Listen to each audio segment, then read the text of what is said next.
Good morning or good afternoon or good evening, wherever you are in the world. Talent Finders would like to welcome entrepreneur, investor, strategic advisor, speaker, film producer, and board director Shukri Toefy. So welcome, Shukri. Thank you so much. Thanks for having me. So I'd like to congratulate you on all your achievements. Can you please share with us more about how your entrepreneurial journey started? Yeah, so my entrepreneurial journey is quite a romantic entrepreneurial journey in that I started when I was at university. I was studying law at the University of Cape Town with a friend, and we had a bunch of different businesses that we would do and to pay back our student loans as sort of penniless and broke students, as you Yes. are, while we were students at the University of Cape Town. And, we started shooting videos and started what is today would be called a production company. And that was our first business together. And we, quite romantically, as I say, would sort of craft our pictures on the trains from Rosebank Station into Cape Town Station in South Africa. So that's where it all started, and then sort of moved into a little warehouse in an industrial kind of urban area called Woodstock. I think sort of 15 years later, here we are to tell the story, having built sort of a global brand and quite a few accolades to show for it. Yeah, amazing. So you're multi-talented. You have a law degree in politics from UCT, as well as having a distinction of being an entrepreneurship expert at said business school at the University of Oxford, which is obviously a very high achievement. So do you believe that this has helped you and given you an advantage in your entrepreneurial journey? I do think that exposure outside of your normal everyday life, whether that be the people that you're speaking to and the people that you're interacting with, is really important. And when you have the opportunity to be exposed to the level of thinking and really being at the sort of bleeding edge of what's happening globally, it can only be of benefit. And I think as well, and I think in addition to that, it's also an opportunity for you to learn and think through some of your lessons and some of your insights as an entrepreneur and some of those strategies. And I think the process of teaching and learning helps you process and digest your own sort of past, as well as also think through how you can sort of reevaluate what you do within your own businesses and stuff. So it's been useful and stimulating and interesting and rewarding on so many different levels. Yeah. And slightly less rewarding now because we obviously all doing everything online. So you get less of the prestige of being in Oxford and less of that interaction. But it really is there's no better place to build up sort of social capital where you speak to, an MBA class or an executive MBA class of just some of the smartest people all over the world, and they become part of your network and part of your ecosystem. So it's been a really rewarding process thus far. So how important on that point do you believe in the current landscape is it to have a degree, as some may debate that this is not as important, and how do you see the future of education changing? I think this is a great question, and I've reflected on this quite a bit. My wife is a university lecturer at a business school where, they learn management, kind of management studies. I lecture at business schools all over the world. And I think that even outside of business and management courses, I think that what is being taught at universities today is not necessarily a fit with what the skills are that is required for success in the workplace. Yes. However, I would say that I truly believe that going to university is an important part of your journey and an important part to not necessarily learn the nuts and bolts of the skills and lessons that you would need to be successful in the workplace, because by the time you're done with your 3, 4, 5-year degree, the world would have shifted to a point where you need to kind of learn new processes, new systems, new technology. But what it does do is it allows you to meet people, it allows you to build up a network of friends. It also allows you, and I think probably most critically, to think critically. And that's why I think A humanities degree where you are grappling with texts is really, really important. And I can see the difference between someone who's who's come through a university education where it's less just skills and technical, but really an opportunity for you to grapple with your sense of where you are in the world and grapple with your own sort of critical thinking skills. Yeah, absolutely. So within that, what would you say some of your biggest lessons and learnings have been within your career? And you probably had multiple, but what really stands out for you? I think so many. I think, as someone who's achieved, a number of different things in my career, what you realize is that your learning curve never really ends. I think that, and I think people have a perceived idea of success, and you realize that actually what I thought I thought last year was correct was actually very different, and your lens on the world shifts constantly. And so I think that hopefully what you develop over a period of time is resilience and grit to be able to deal with those personal fluctuations within yourself, but also in what's happening in your kind of professional life. Yeah. And so they've been and realizing that actually you're going to fail more often than you win. And so getting comfortable with the idea of going home after a long day and realizing that, it actually, you lost more than you won, but just developing that resilience to come back and kind of keep making decisions that can move you forward, and being less in the pursuit of perfection, but really sort of building up a cadence and a rhythm for your own personal development. And I think believing as well that, like, there's a time game that we play here. And I think far too many business people and entrepreneurs, or even people wanting to be, I don't know, a film director or film producer or photographer, realizing that just when it gets hard, that's really not the time to quit. It might be an inflection point, but it is probably the necessary kind of hard work that you need to do to get to the next point. So so many lessons, so many things that I honestly thought was crystal clear at the time, and then as soon as 6 months later you go, geez, well, that was really silly, they've been just, again, I'm sure you've heard this so many times, but the failures have been the greatest lessons. Yeah, absolutely. Well, without failure, you don't grow. So, so you've really diversified within your career. So I want to talk about you as an investor, and what is your core focus when looking to invest in a startup or in your project, and what are the biggest mistakes you see in investing, and do you have specific industries that you look to invest in? I know that's a lot, but yeah. So I think firstly, as an investor, I have to say that it took me running one successful business, again, successful in inverted commas, for 10 years before I sort of stepped out and said, what else could I possibly do, and to actually call myself an investor beyond the immediate business that I was running. And I think what's really important is to invest in something that you understand and something that you can add value to, and a value chain that you have sort of some real knowledge around. So I've made a number of mistakes around investing in food and quick service restaurants and things where really there's no value that I can bring to that. I can't get the avos or the pasta bought cheaper. Whereas I actually understand the business to business environment. I understand brands, marketing, communication, media, content, technology. And so those are the sort of themes that I need to be staying in, and realizing at which point is it greed or ego that makes you want to sort of go beyond that. And so I think my sort of investment philosophy is purely around content, media, technology, and then the one outlier within my sort of investment portfolio is property, which is something that I wanted to learn and something that I am sort of at the bottom of my S-curve and learning.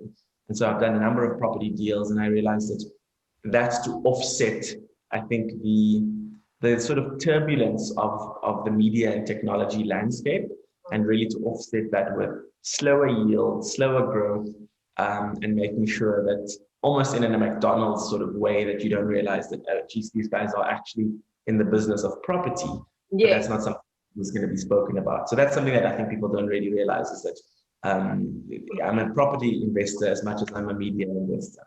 Yeah, amazing. So what would you say some of your biggest career highlights have been then?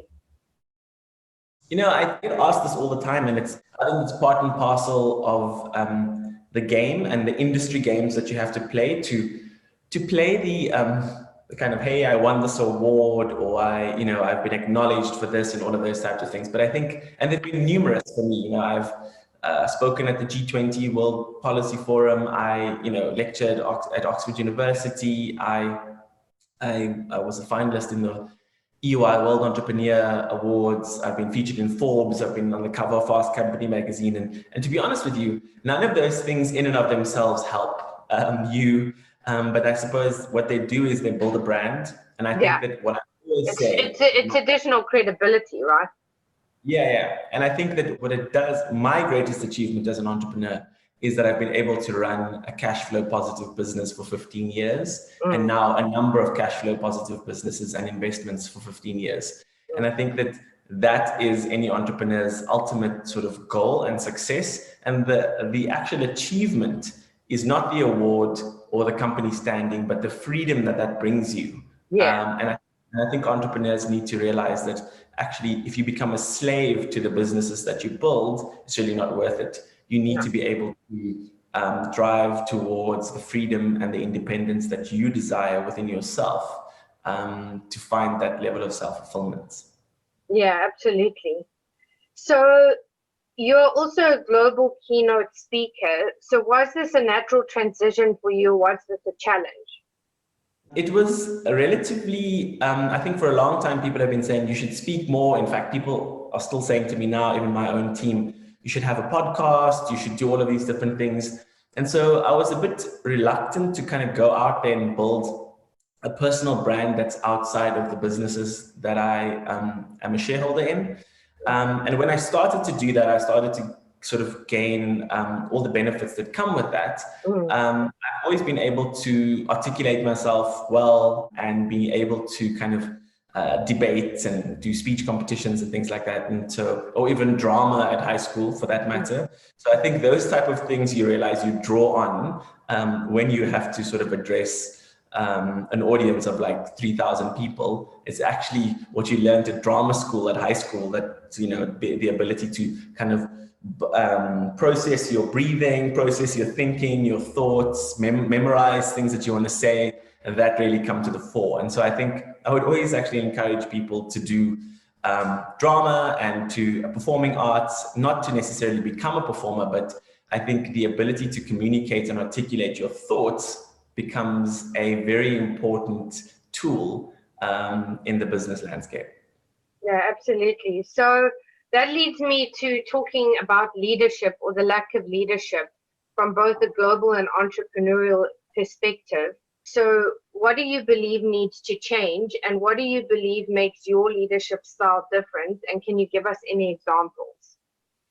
So I do a lot of talks around leadership, and particularly around entrepreneurial leadership. And people, say like, we need to, and in fact, I have a whole sort of module around the need for entrepreneurial leadership, entrepreneurial thinking, the need for building entrepreneurial ecosystems that not everybody needs to be an entrepreneur, but we actually need to be thinking about the entrepreneurial ecosystem within which we live and work and play, and how are we contributing to that every step of the way. I think leadership is such an interesting topic, because I think one of the things that I think, and there's so many different things I could sort of cherry pick out of this body of knowledge, which is like effective leadership, is who do we stand up and admire? Like, who do we admire? Do we admire people who have played the corporate game and got to the top of the corporate ladder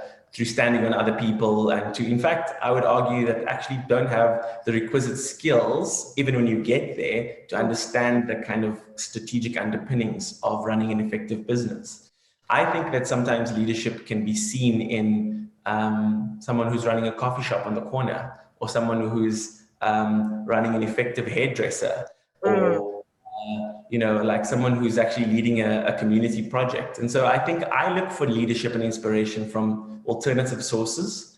I really don't sort of just buy into the usual suspects of Elon Musk, Jeff Bezos, Warren Buffett. I think these people have PR teams around them that really sort of drive their prominence and eminence in the market. And I try to look for knowledge and inspiration from different places. And I think for me, the hallmark of great leadership in and of itself is ultimately the ability to self-regulate your own thoughts and actions. Yeah. And so the ability to be able to take an outer witness to yourself, the ability to say, what am I doing? Why am I doing that? And I think that we have, and to be able to see yourself within a particular situation. And by yourself, I mean your own self-interest, your own bias. And it's only through that sort of thinking can we root out corruption, biases that really hold us back from a gender perspective, from a race perspective, and all of the things that really are what I would call sort of ills within the professional workplace that I see playing itself, out all the time. So it's that ability to self-reflect. It's that ability to be able to call yourself out on that, for me, is what leadership is, rather than purely just being able to sort of hit the targets and the numbers that the senior leadership or the shareholders want you to reach. Yeah, absolutely. So you're also a film producer, again, really diverse. So can you share with us more about this? And what and where did your passion for film producing come from? And can you share with us more about that part of your journey? So ironically, I was first a film producer before I was anything else. So I was studying law. The first business that we started was a film production business. And I've actually moved sort of, I would just sort of around that, and it's become less central to what I do as I've realized the sort of, I think, impact that I can make as an entrepreneur, as an investor, as an advisor, as a speaker. And so being a film producer becomes part of the many arrows that I have. And I think what's interesting about it is that at our core, we have a film production company called Fort, which has films, commercials, and digital content. And the films part at this point is still relatively, we've done 3 or 4 film projects. When people want to film things in South Africa or Africa, they typically sort of know that we have the ability to deal with big stars and celebrities because we've done it in the past. And really, I think our passion around being a film producer and being sort of producing films is to say, how do we leverage our talent and ability to tell stories that can change and shape the way that people think and see the world?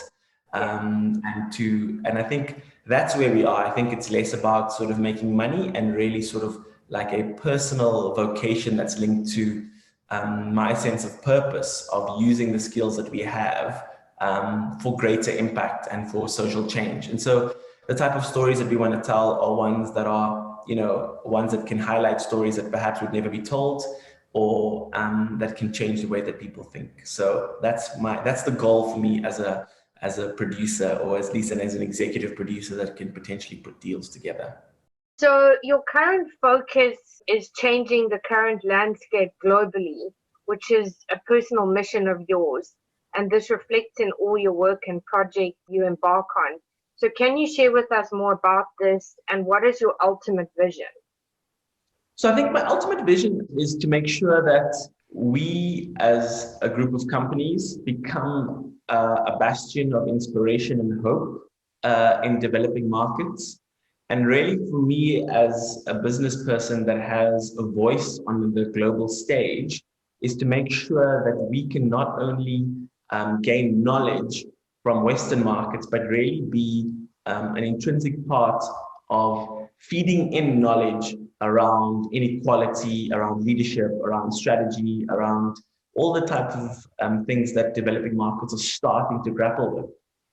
Asymmetrical growth, all of these things which have been synonymous with sort of developing markets for the longest time. And so for me, it's about sharing a positive impact wherever I go at different platforms, and making sure that if I can sort of be of assistance to collaborate and put together a deal that allows, sort of two parties from different parts of the world to come together and form an effective business relationship, then for me, that's success. If I can be any sort of inspiration to anybody else that's, grappling, that's either leading a team or leading a whole business or on their own trying to sort of just adapt and sort of hone their craft, then I would be happy to assist, and I would feel like I've succeeded in my sense of purpose for what I want to do. So I do that in a number of ways. My day job, if you like, is to still run this group of companies in and around content and media. I then am focusing squarely on sort of trying to be an advisor and an investor to put deals together and connect different parts of the world. And then lastly, as a speaker, as a lecturer, as a mentor, to work with people around making them the best versions of themselves. So you've consulted for some of the biggest and most exciting brands in the world. What are some of the biggest shifts you have seen with brands as you see consumers becoming more conscious and less passive? And how have you helped brands shift to a more authentic and transparent message, as well as helping to change the internal culture within these organizations? So there are a couple of things there. I think we all sort of switch off when people say like, oh, digitization and digital customer experience and customer centricity. But really, it is about that. When you start thinking about, we need to be thinking about putting our customer first and asking what is best for our customer as like the really kind of most important question, and thinking about creating digital customer journeys that make that an effective part of the business. I've been a little bit despondent by the consulting I've done with big brands in that a promise made is not necessarily a promise kept. Yeah, 100%. Your lack of agency within the structure to be able to really effect that sort of change. And even some of the internal culture shifts that we've purported to try and do and drive have sort of, had moderate success, because I think people sort of, kind of dig in and lager when there's a level of success around what needs to be done, irrespective of whether that's not sort of bringing everybody with for the ride, or whether that has sort of unintended consequences. I found that it's easy to make a promise externally, particularly in the world of advertising and marketing that we work in. But it's really the making sure that you keep that promise that becomes the hardest part. And I have unfortunately not seen the willingness and I think commitment to make those changes in the last couple of years. And so, and I think COVID has made that even harder, because we're all working and doing sort of in crisis mode and trying to do the bare minimum and working in a sort of digitally remote way. So I hope that we can take this opportunity when we do start coming together face to face again to really start asking ourselves questions around not what's just best for the next 10 years of my career, but really what's going to create a much more equitable environment for more people to come with for the ride. Because it's not I do well and then I do good, but really the need to do that in everything that you do. Absolutely. So you did touch on this earlier, but I just wanted to go back on it. Is you've obviously won multiple awards and featured in many publications and media. So how and what has this impacted and changed your life? And did this open other career opportunities for you? I mean, in some ways, I suppose it actually can do the opposite at times, to be honest. And I'm giving you probably an alternative answer to what you perhaps would have gotten from other Yeah, people. no, that's fine. That people are not always happy for you. It can make people feel weird. They're like, oh, geez, like, these guys are all over the place. Let's work with people who are still on the kind of come up. So I think there's a balance between sort of saying, hey, we're credible, we're acknowledged, we're globally recognized, and then sort of making sure that you realize that stuff really doesn't count. It's something that can be stuck on a shelf or put up on your wall as an accolade, and perhaps sort of brings you that level of credibility to be able to go out there and impact more people. But I think that people need not sit on the sideline and wait until they win a global award for business or Yeah, absolutely.